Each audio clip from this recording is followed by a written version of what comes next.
how much kidnappers are taking from victims. My thing is, government should, I think all the stakeholders should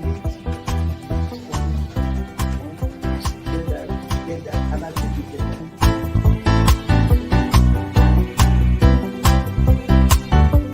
The 3% for the oil producing community is too low. So the support that is needed, and once you get the support, your energy will blossom. This is Nigeria. You need to give people sense of belonging.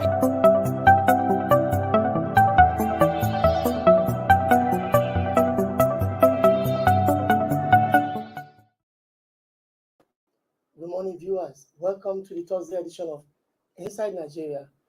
Today, Thursday, May 19, 2022. My name is Body Gbadebo. As usual, we shall be looking at front page stories of some national dailies, beginning with Nigeria's most influential newspaper, The Leadership, and as well have a discussion about the trending issue of the day. And of course, today again, we bring you sights and sound of the Leadership Annual Conference and Award 2021. We will listen to few interactions with some of the awardees.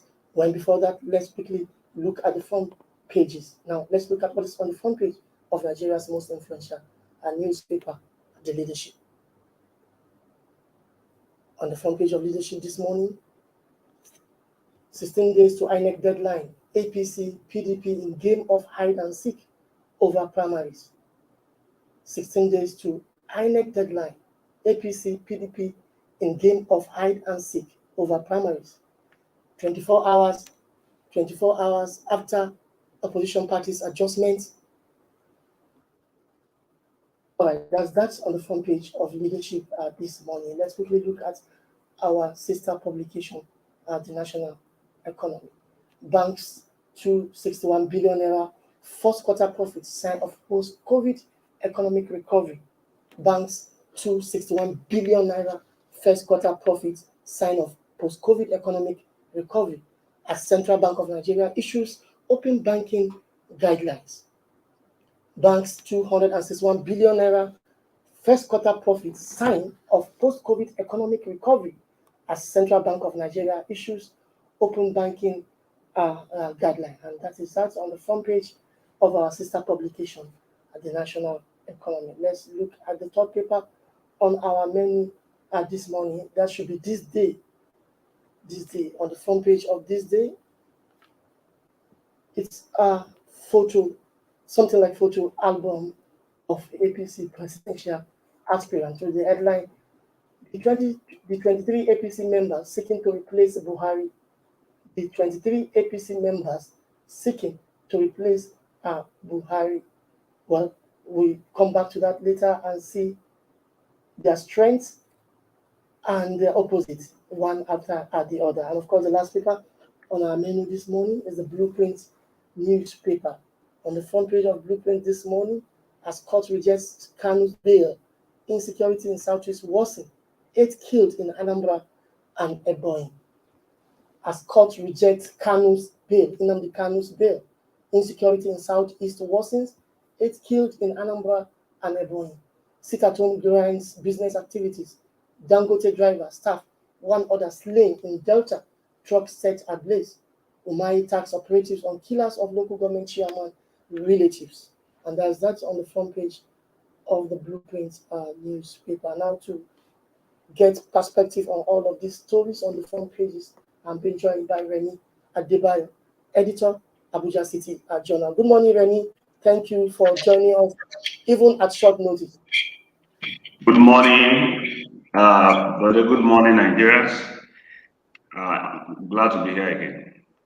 Thank you so much. Now, yeah, I know there is a story of interest for you as a political analyst, but before then, almost all the stories are political. Let's quickly look at the front page of Leadership. 2 major political parties, APC and PDP, have engaged in what we call the game of hide and seek over the timing of their primaries. 16 days to INEC deadline, these parties are still adopting their timetables for primary election. I believe they want to outsmart each other. What do you think is responsible for it? Well, thank you very much, Buddy. I think one of the main things that is driving the narrative around who the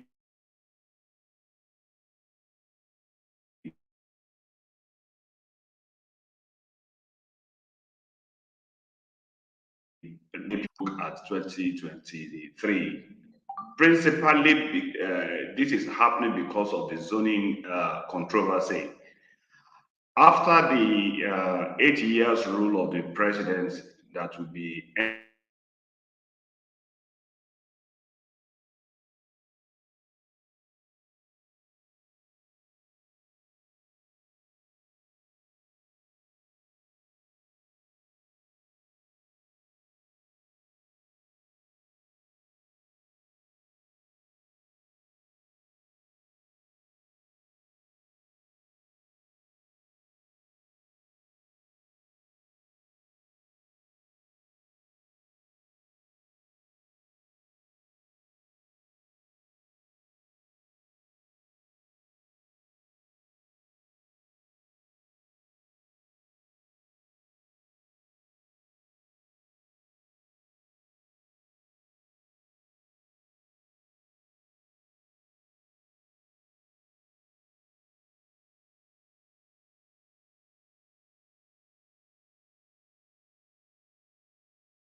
Welcome back. It's still Inside Nigeria for this Thursday morning. We apologize to our viewers for that little hitch over there. It was due to circumstances beyond our control. Now, let's continue the discussion. I've been joined by Remy Adebayo. Remy Adebayo is an editor with the Abuja City Journal. Well, our story Remy is no longer with us, but before we, okay, Remy is back with us. Now, welcome back, Remy. Yeah, we apologize for that hitch. It was due to circumstances beyond. So I will need you to continue your line of thought.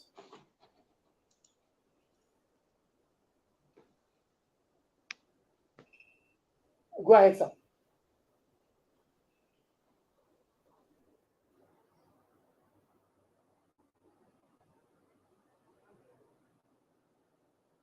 Okay, since connection to. Can you hear me, sir? Yes, I can hear you now. All right, we apologize for that little hitch over there. It was due to circumstances beyond our control. So I will need you to continue with the line of thought. Okay, thank you very much. What I'm actually trying to advance is the fact that both parties are trying to, if possible, manage the zoning permutation between them. The candidate of the, sorry.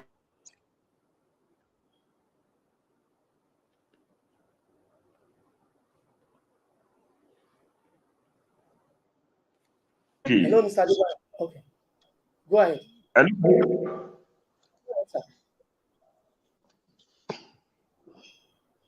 Hello? Hello, go ahead, sir. Go ahead. Okay, so I think that the expectation or the assumption or the possibility that the the opposition PDP may field a candidate from the north is driving the narrative in the ruling party that at this point it would be better for them to see or to change position to see what may likely emerge from the opposition party in the primaries that is holding this month before the submission of the names of their candidates to INEC.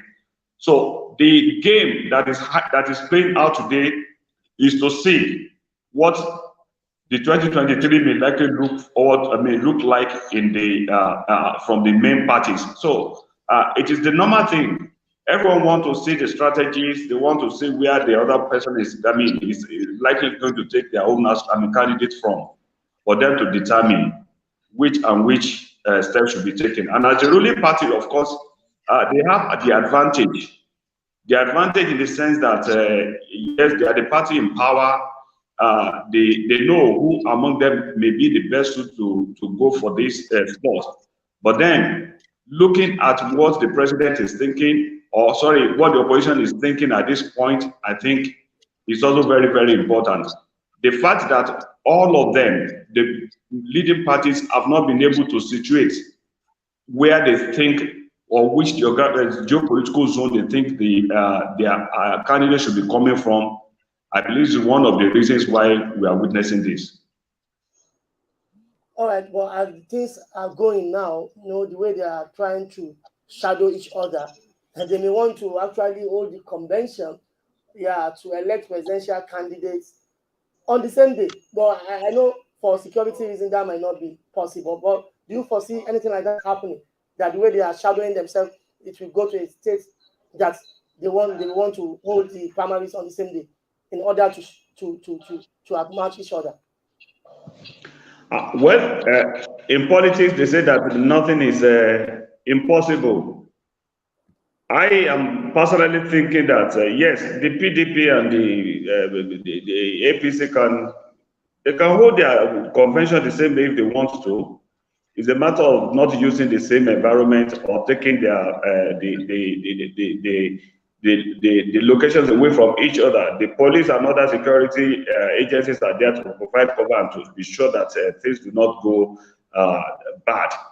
But what I also know, or what we should expect, is that one or the other out of them will be thinking they will be playing the game to outsmart each other. Don't also forget that in politics, they have information coming from both camps to each other. And the mind game, as your paper actually situated it, also means that at the end of the day, we may see both parties coming out with, if possible, candidates from almost the same region, or there may be certain change as we go. We cannot be too sure now. It is politics. All right, thank you for that, Mr. Adebayo. Now let's quickly go to the next newspaper, our sister publication. I know you are not an economist, I'm not one neither, but then you can have a passing comment on the headline: banks 261 billion naira first quarter profits, sign of post-COVID economic recovery. Is it anything to write home about? 261 billion naira first quarter profits by Nigerian banks. Thank you very much. I'm glad you prefaced that I'm not an economist, but then as someone, as a Nigerian, as someone that should feel the impact and impulse of the people and of the economy, I may not know what this translates to, but I also know that there is so much inflation that the amount being counted as profit to banks may have been eaten up by inflation. I don't know. I'm not. I don't trade in the bank. I'm not a financial sector expert. But if it is the bank that is raking in profit in the first quarter, and if the amount being talked about translate to COVID economic recovery, I am actually worried that that may not genuinely translate on how it is impacting the Nigerian people themselves, because of the rate of inflation that is almost evident everywhere. If banks are smiling because of this profit, I'm not sure that Nigeria can call it this thing. All right, thank you, Adibayo. Now let's go to the third newspaper. That is the THISDAY newspaper. I don't know whether you'll be interested in this story. The THISDAY is trying to actually project the 23 APC presidential aspirants in one story and telling Nigerians this is their face. The 23 APC members seeking to replace Buhari. On the photo, the first photo is Vice President, incumbent Vice President, Professor Yemi Oshibajo, senior advocate of Nigeria. And of course, followed by Senate President Ahmad Lawan, followed by APC national leader Asiwaju Bola Ahmed Tinubu. And of course, next to him is the immediate past Ogun State Governor, Senator Ibukule Amosu, a chartered accountant, and of course, scientist and innovator Dr. Udonaya Onu, the immediate past Minister of Science, Science, Technology, and Innovation, followed by the incumbent Ebonyi State Governor, Engineer Dave Umahi. Of course, the next person you have there is the immediate past Minister of State for Education, Emeka Nwajuba, and of course, following him is the Kogi State Governor, Yahaya Bello. Also after Bello is the immediate past Minister of Niger Delta Affairs, and of course, the immediate past Governor of Akwa Ibom State, Senator Godswill Akpabio.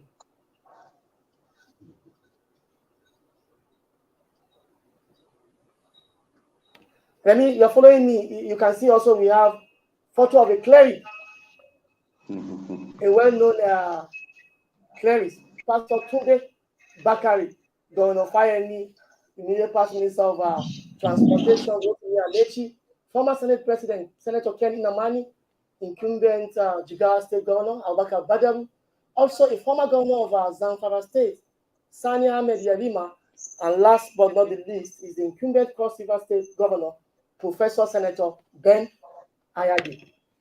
Can you quickly tell me something about these people? Who do we design for 2023? I didn't get the last part. I say quickly tell us something about these personalities. Who do we deserve as president come 2023? Okay. Thank you very much for this. First, I want to say that the ruling party has actually come out with an array of competent and, let me say, well-qualified people or aspirants that are juggling to replace the president. From all the faces that I've seen here, I can tell you that most of them, if not all of them, have served in the public space. Apart from someone like Pastor Tunde Bakari, who is a renowned cleric, but also who controls and supervises over the affairs of a congregation of people in their thousands. He's a leader of repute and someone that cannot be discredited. We have seen here people like the former governors. We have the former governor of Lagos State here, Asiwaju Bola Tinubu. We have the incumbent governors. We have former Senate president and the incumbent Senate president. We have all of these people, ministers, sitting governors, that are here that I believe are qualified to be the president of Nigeria.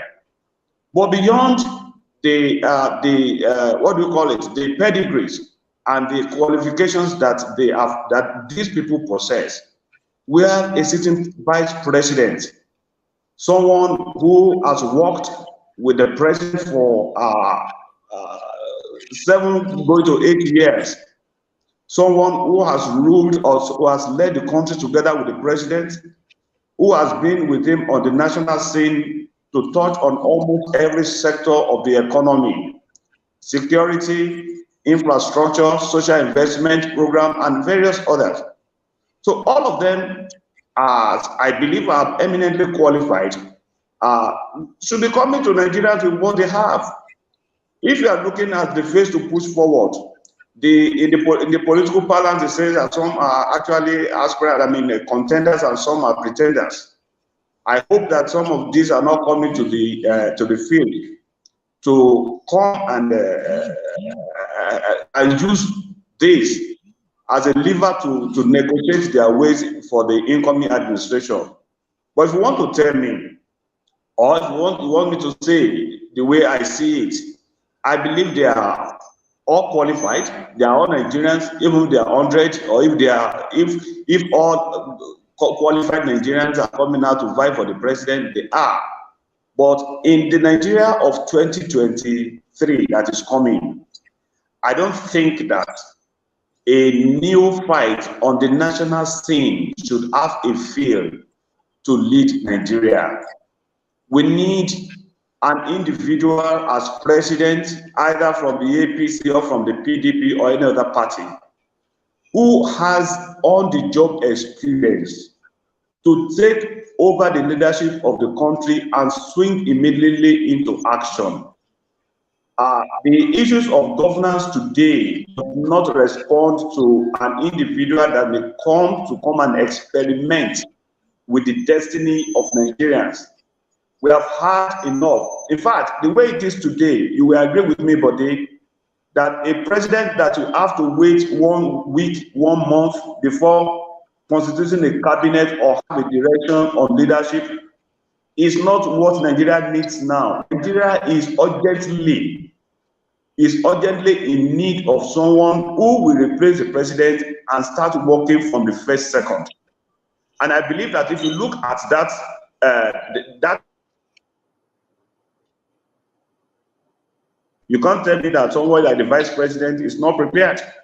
I don't want to believe so. You can't tell me that someone like Ahmed Lawan is not prepared. I don't want to also believe that individuals that they are not prepared. Governor Kayode Fayemi, the governor of Ekiti State and chairman of Nigerian Governors Forum, he has an experience. But to me, like I said, that experience should be widespread. It should be more for someone who understands how the current realities of Nigeria, the current challenges of Nigeria, and who would bring up a new style of leadership that will respond immediately to governance immediately taking over power. That is why I think like someone like the vice president, the Senate president, who understand what happens in governance every day, it will may likely be best for this particular job. All of them, like I said, are there, and I believe that they can do this. But of course, at the end of the day, we are going to have an individual from among the list of 23 who will say, who the party will give the nod to and say, yes, let us give this person and be our best. Beyond that, also, the party must be looking at the interest of the nation. Apart from what the party feels at this level, who can go to the field to win for the party, to win the general election for the party is very, very important. With the sentiment of the day, go after someone who is believed to have national appeal, someone who will manage the diversity of Nigerian people, very, very better and very, very well. I believe, like you may also want to believe, that managing the diversity of Nigeria will play a very good role in dousing most of the insecurity problem that this country. Look at what happened in Sokoto last week, the killing of Deborah Samuel. we need a leader that will be able to look into the face of our people and say, see, we are all Nigerians first. Our lives matters first before any other thing. So that is the leader that will be at home in the north, in the south, and everywhere. A leader that will unite Christians and Muslims together.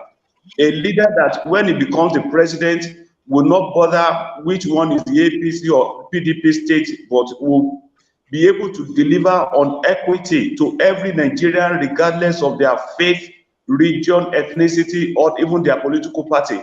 So that is what Nigeria will be looking forward to. So when APC will be screening its people, I think those are the things that they also have to consider. With this individual, will be able to juggle between place to place, you know, to meet Nigerians, to hear their views, to consult with them, and also to deploy whatever they have taken into governance. It is important. So I had one of the aspirants saying that fitness doesn't matter, it is smartness that matters. I don't think so. I believe that both are very, very important. You see, there are places that where you need the president, you know, to show up physically, to be present physically. That gives a sense of belonging and the feelings that this particular individual, this president, this leader is for us. So the APC should be looking at that. What is the feelings? What are Nigerians thinking? You know, so those are the things. I do not want to be speaking as if I'm openly endorsing an individual, but I think that if we look very well inside, you know who and who among these people can actually lead. And all of them will not be president at the same time. Some will have to be seen. You know, you have someone like the immediate past Minister of Transportation with what he has done in the transport sector, especially railway. If we have another administration, I don't know why that individual should not be asked to continue in that capacity if he doesn't get the ticket of his party.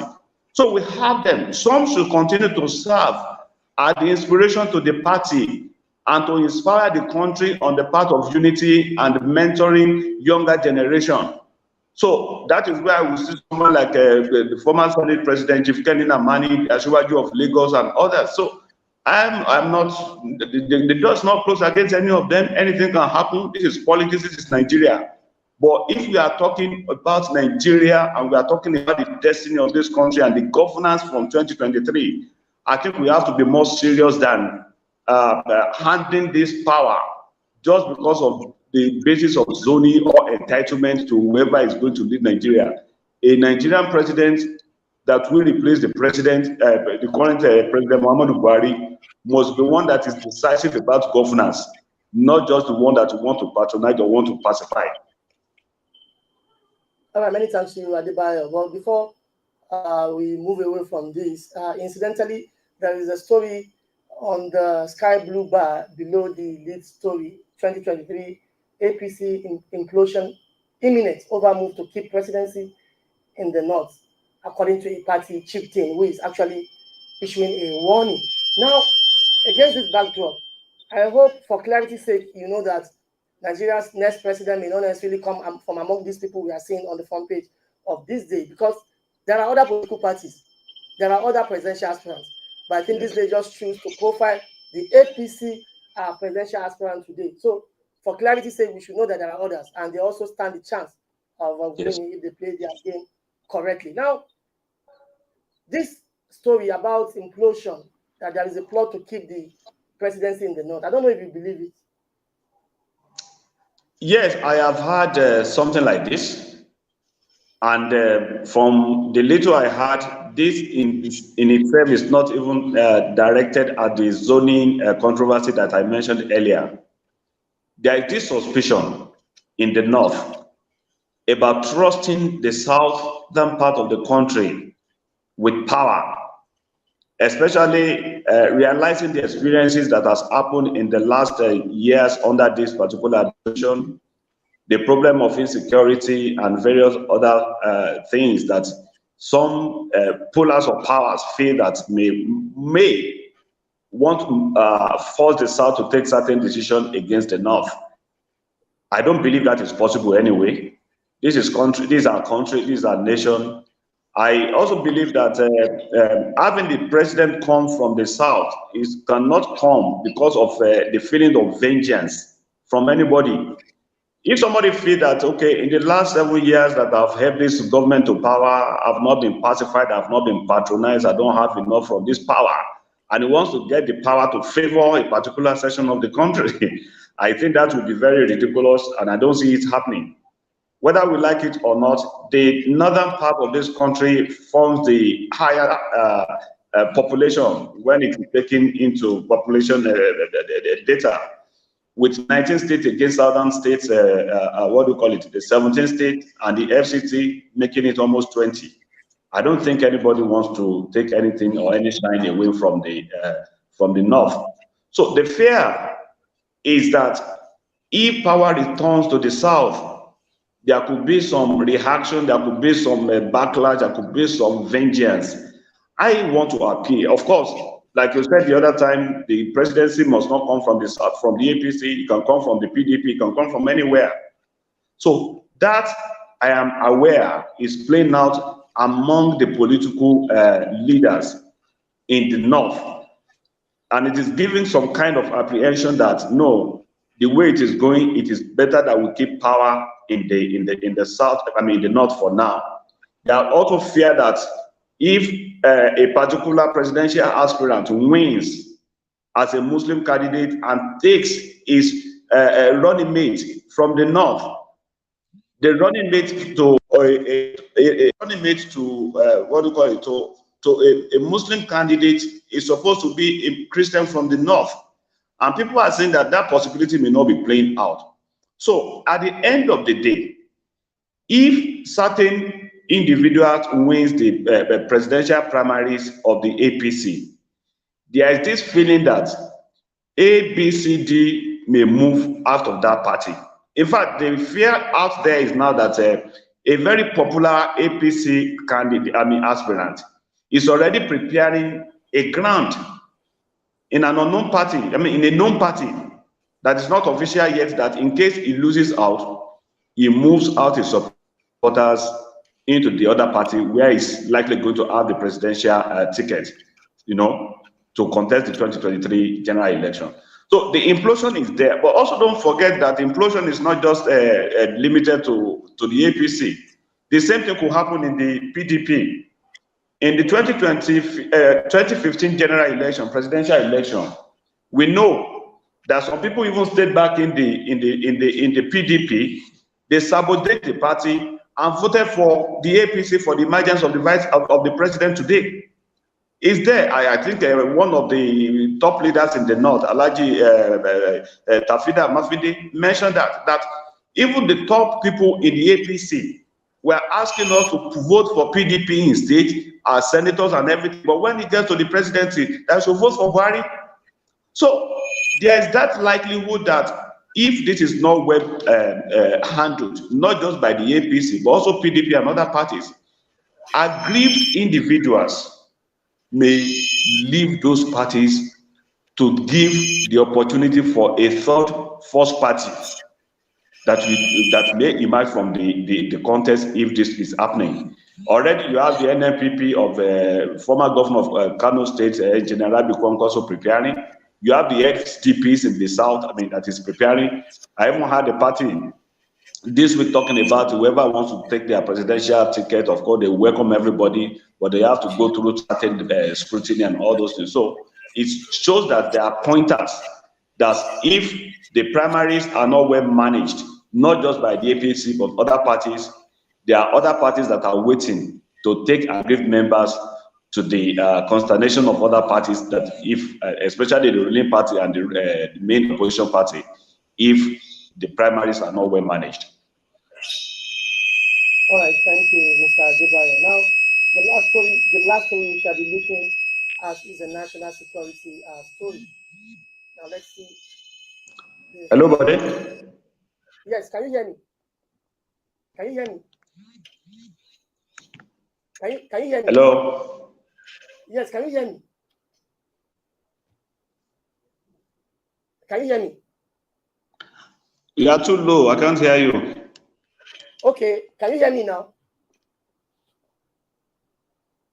Hello? Hello, can you hear me now? Hi. I barely can hear you. All right, let's see what we have on the front page of daily. I think the Blueprint newspaper is a national security story. Please, maybe I have to reconnect with you. Let's see if you can see the front page of the Blueprint newspaper. And Mr. Deba, are you still with me?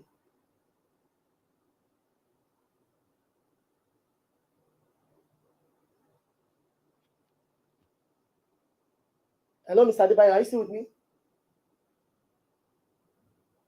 All right, the front page of the Blueprint newspaper is a national security story we shall be looking at finally. Let's see if our viewers can see the front page of the Blueprint newspaper. As court rejects Kanu's bail, insecurity in Southeast worsens, 80 killed in Anambra and Ebonyi.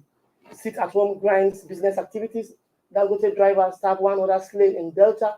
Truck set ablaze. And the last writer to the story says, Umahi tax operative on killers of local government chairman are related. Mr. Adrian, are you still with me?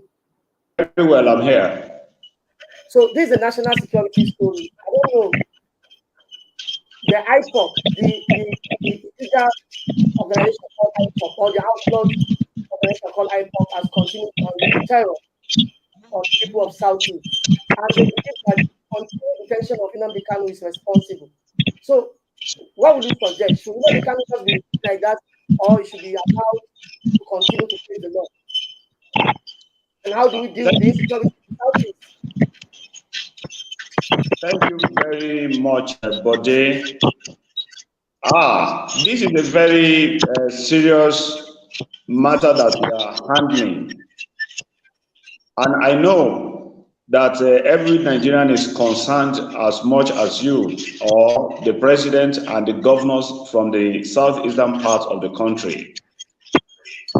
There are issues that may not suggest or especially not look as if the agitation in the southeast has not been hijacked by another element that you may not even know now. I'm saying this based on certain disclaimers from the IPOP saying that some of these things that are attributed to them are not coming from them, either from IPOP or ESN. So it shows that yes, clearly the IPOP is outlawed, may have been engaged in certain criminal activities maybe in the past, but today I think our security agencies should look forward and look deeper. All these people, the so-called unknown gunmen, who are they?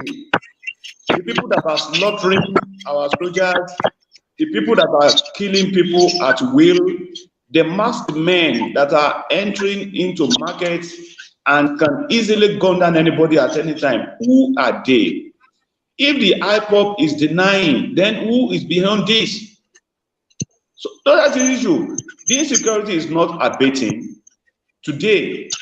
But I also want to make another appeal, if I'm allowed to do that. About 2 weeks ago, when the president went to Ebonyi State, he met with traditional rulers and political leaders in that state. Governor David Umahi, a man very known to be very, very resourceful and a great leader of the Southeast, alongside some traditional rulers, were making appeal to the president to consider a political solution to the insecurity situation in the Southeast. Yes, I know that the president is a man of the law, a respecter of the law, a man who wants to protect the lives of the innocent people all over the country. But while this is going on, we are witnessing the escalation of the crisis. People are dying more. In fact, it is as good as saying that the unofficial or the jury government in the Southeast today is all these unknown gunmen. Look at it. The governors have at different times asked people to come out to jettison the sit-at-home orders from these unknown gunmen and IPOP and others. But what have we seen? People desert the road. They don't go to the market. They can't go out. Schools are closed. So it shows that something is seriously wrong. And the longer we allow this to grow, the more dangerous it is for our country.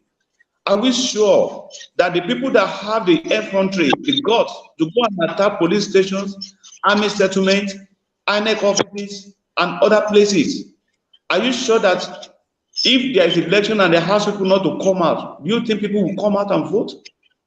So those are the angles we look at it. Before we have total leadership failure in the Southeast, I am appealing for political leaders, especially the president, to give a thought to the appeals by the leaders of the Southeast. They are there. They are the ones that know what is happening in that particular, part of the country. I am not saying that the criminal elements that are identified should not be made to face justice. No. But beyond that, our leaders know how to settle matters when it gets to the critical level as it is today.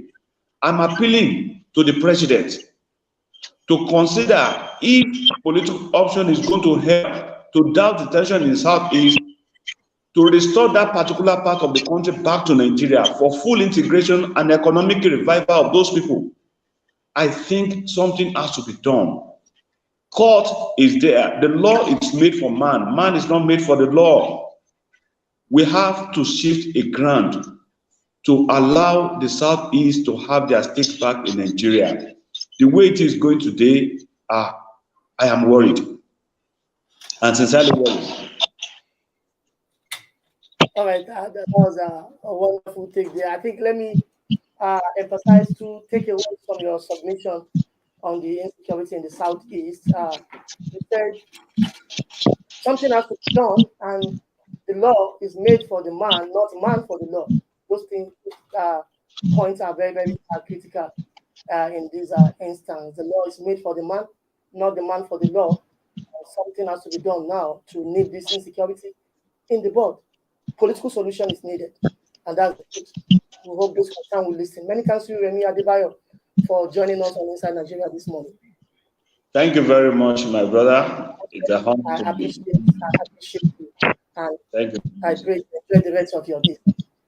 Thank you so much, and you too.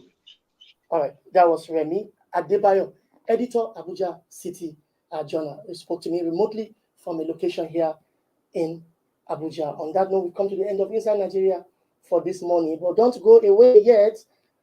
I need you to listen to brief interviews from 3 Leadership 2021 awardees. You will get something from those interviews. So don't go away. After I leave, those interviews will be played to you for your delight. Make a date with us tomorrow for the Friday edition of Inside Nigeria. We are Winifred of the Bob. We'll be holding forth. For now, my name remains Body Gbadebo. Bye for now, or don't go away. Known as Alhan Islam, and I'm one of the awardees today at the Leadership Awards, and I feel honored to be here, and I'm super excited. And I just want to call on other young people, upcoming poets, to not give up and really, really just be consistent in anything that you do, and inshallah, you're going to see the reward one day. The most credible paper that is available in the country, and they've been doing a lot, and they continue to achieve greater heights. That has been identified as number one in terms of ease of doing business. Economy normally thrives around business, and we are doing a lot, and we shall continue to work hard so that we facilitate, the development of the economy in the whole country. How about in terms of security? We are doing a lot. As the most secure state in Nigeria today. That has been because of the hard work, commitment, and the support of the locals who are working day and night and who have been brotherly keeping one another. And that is the spirit with which we are encouraging all our surroundings, especially the neighboring states, to work together with us so that there will be peace and tranquility in the wider Nigeria. Known as Alhan Islam, and I'm one of the awardees today at the Leadership Awards, and I feel honored to be here, and I'm super excited. And I just want to call on other young people, upcoming poets, to not give up and really, really just be consistent in anything that you do, and inshallah, you're going to see the reward one day.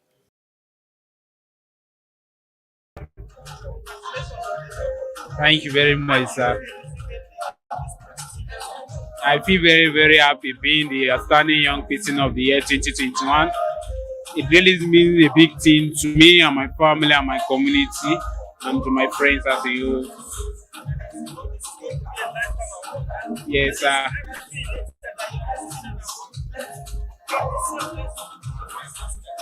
Yes, I'm really, really happy. Sir. When I saw that I'm receiving an award with so many high politicians and even the vice president of Nigeria, I was so happy.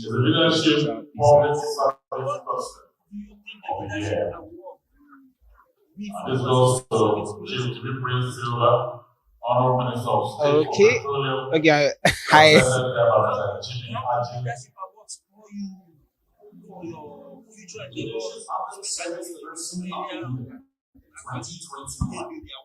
Okay, like okay. I was actually applying for a university in USC, trying to sponsor an admission, but I was having difficulty. But immediately I sent a picture of the award given to me.